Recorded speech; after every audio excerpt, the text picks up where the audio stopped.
So welcome back. File size reached. I didn't realise how long I'd been recording this video for. Wasn't expected to take over half an hour on it, but we're back exactly where we were with the old hand shenanigans. And does it fit now? Oh, I'd say that's acceptable. That actually stays on there now without falling off.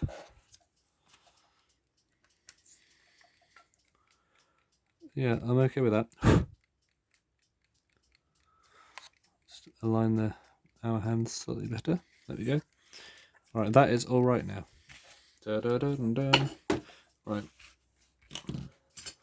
Really didn't warrant a brand new video for this, but they wouldn't let me record past a certain length. So I'll put this glass on here. And the bezel, and hopefully reassemble with much smoothness.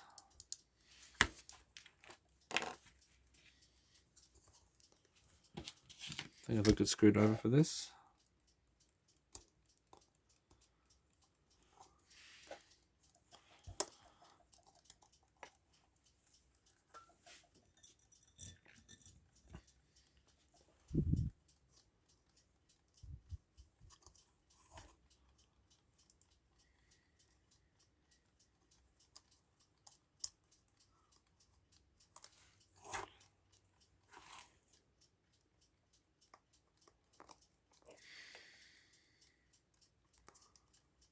Okay.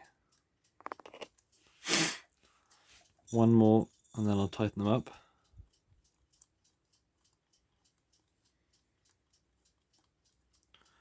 And a 1-day mantle clock isn't the most useful thing, but it's probably there is a market for them, because mantle clocks are not cheap things, and if you're there to wind it every day, then yeah, wind it every day.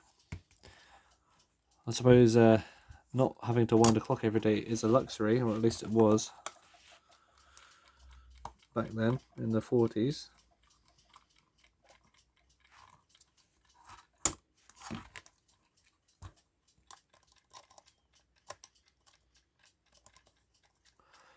I'll just tighten up the screws.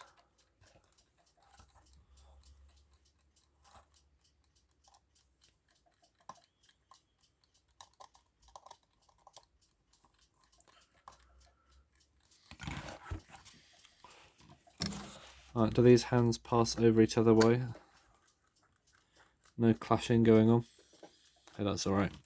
Well, this is running remarkably well. Put this back in the case. Now, I did do some work on the case off camera. I sort of reattached the sides. But there's still a big divot in the top. I'm not sure how to get around that, to be honest. So I'll put this in there. Put the back of the clock on. Like that. And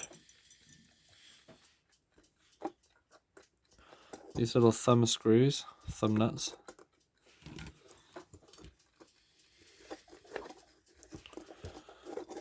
Like that.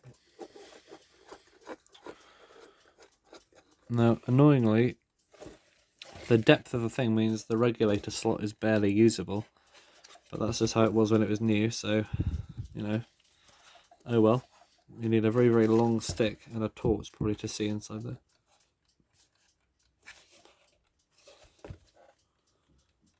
So that is it, really. What I'll do is tighten it up. Sure not to over tighten it though. You don't want it twisting around when you wind up the clock, so there's a fine line really. So I'll put the key back on and the time setting knob. Give it a final wind.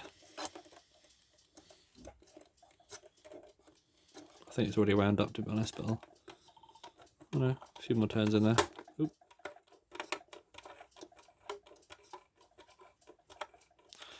Well, I just did something. I knew it was too good to be true.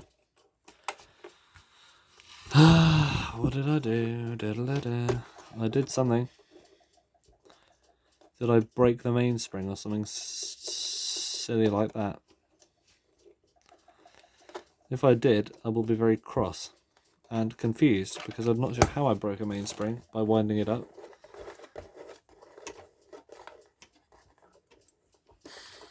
Just had to happen, didn't it? Right at the end. It was going so well. And then all of a sudden, I wind it up and... I'm not sure what's happened there. I don't know what happened there. Put the key back on and see what the state of the union is. Okay.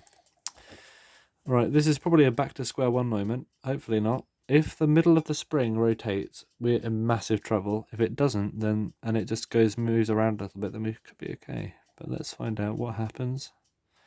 Please don't rotate. Oh, okay, this is alright actually.